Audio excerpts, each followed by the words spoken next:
औज़ुबिल्लाहि बिस्मिल्लाहिर्रहमानिर्रहीम। मैं हूं डॉक्टर मोहसिन और ये है माय हेल्थ क्लिनिक। इस वीडियो के अंदर हम बात करेंगे कॉन्स्टिपेशन पे।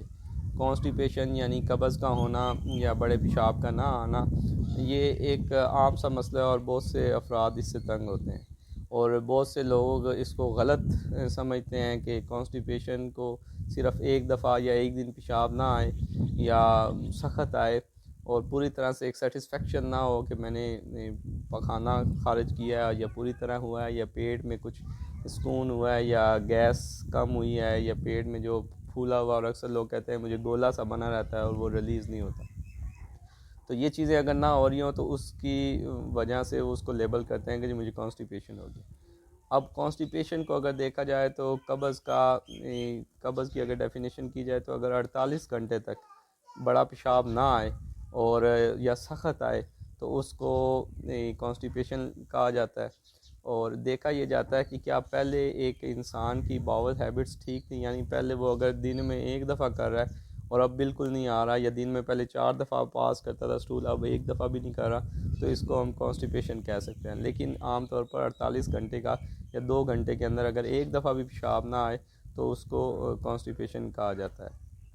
बहुत से अफराद कहते हैं कि जी कुछ खाया पिया ही नहीं है, खाया पिया नहीं है तो कैसे आएगा। अगर ना भी कुछ खाएं तब भी थोड़ा बहुत जो है वो स्टूल ज़रूर बनता है। जो हमारी 21 फुट की आंत है उसके अंदर से जो डेड सेल्स होते हैं वो निकलते हैं, कुछ बैक्टीरिया है वो निकलते हैं। तो इसी तरह बाकी जो होता है वो स्टूल होता है, लेकिन कुछ कंपोजिशन वो इंटेस्टाइन की होती है।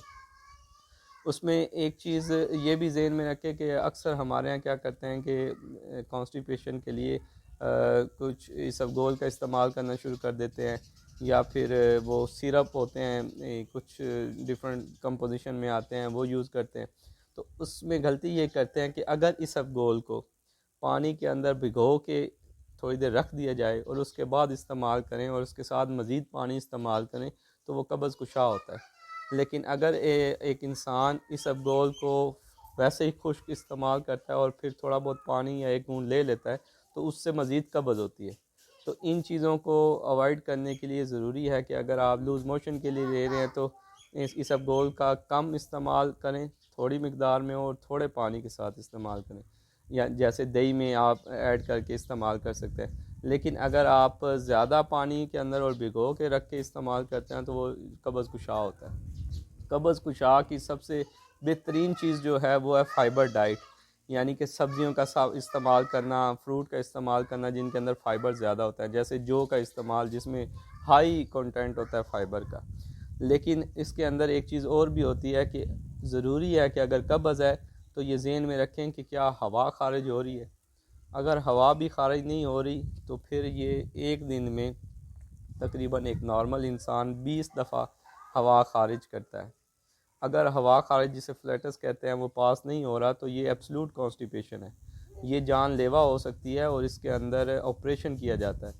यानी उसका मतलब है कि आंतें जो हैं वो पूरी तरह से या तो एक दूसरे के ऊपर वो घूम गई हैं, यानी वेलवुलस हो गया, ऐसे ही है जैसे पाइप को कोई मरोड़ दे, या फिर यह है कि आंतों के अंदर कोई ऑब्स्ट्रक्शन है वो बिल्कुल ब्लॉक हुई हुई है, इंटेस्टाइनल ऑब्स्ट्रक्शन कहा जाता है। तो इसके लिए ऑपरेट किया जाता है। तो ऐसे मरीज़ को ना तो घर रखना होता है और ना ही उसका इलाज दवाइयाँ होती है और ना ही कोई दूसरे घरेलू टोटके होते हैं।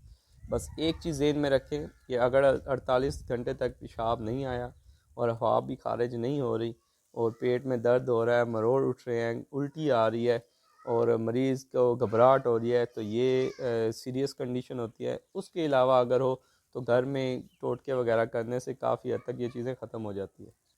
बहुत से अफराद कब्ज़ के लिए सिरप का इस्तेमाल करते हैं, लेकिन उस सिरप के साथ भी एक ढक्कन दिया जाता है, उसमें 30 ml या 40 ml का होता है, वो आप डालते हैं, वो इस्तेमाल करते हैं और उसके साथ लिखा होता है कि 1 या 2 गिलास पानी इस्तेमाल करें।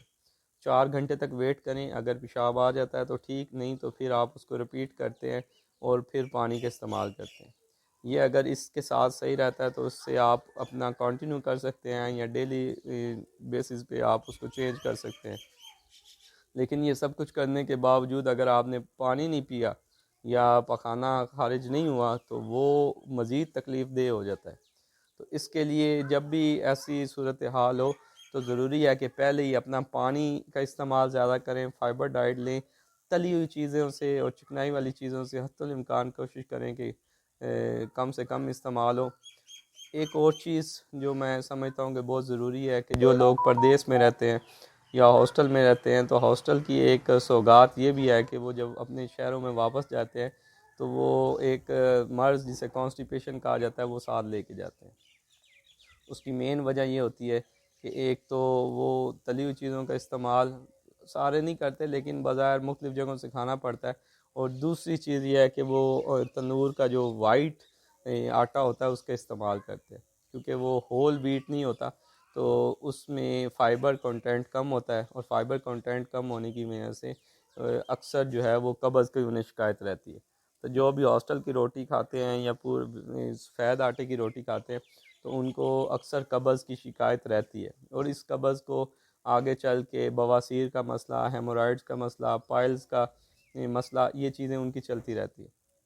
तो इसके लिए ज़रूरी है कि एक जवान जो मैट्रिक में है, एफएससी में है, या कहीं पे भी है, अगर वो हॉस्टल में है या इन चीज़ों का बहुत ज़्यादा इस्तेमाल कर रहा है, तो उससे उसको समझना चाहिए, क्योंकि हर दूसरा बंदा जब भी कहीं साइड पे या बैठता है या फेसबुक पे वो हो रहा होता है कि जी बवासीर का कुछ इलाज बताए, तो बवासीर हो भी जाए तो उसका मेन जो इलाज है वो ये है कि कब्ज़ नहीं होने देनी होती, और कब्ज़ को कम करने के लिए पहले ज़रूरी है कि कब्ज़ को समझा जाए कि ये कब्ज़ है क्या, कौन सी है, और फिर उसको किस तरह से वो ठीक कर सकते हैं। तो उम्मीद है इस वीडियो से ज़रूर अवेयरनेस होगी और फ़ायदा होगा। इसके साथ डॉक्टर मोहसिन को दीजिए इजाज़त। अल्लाह हाफ़िज़।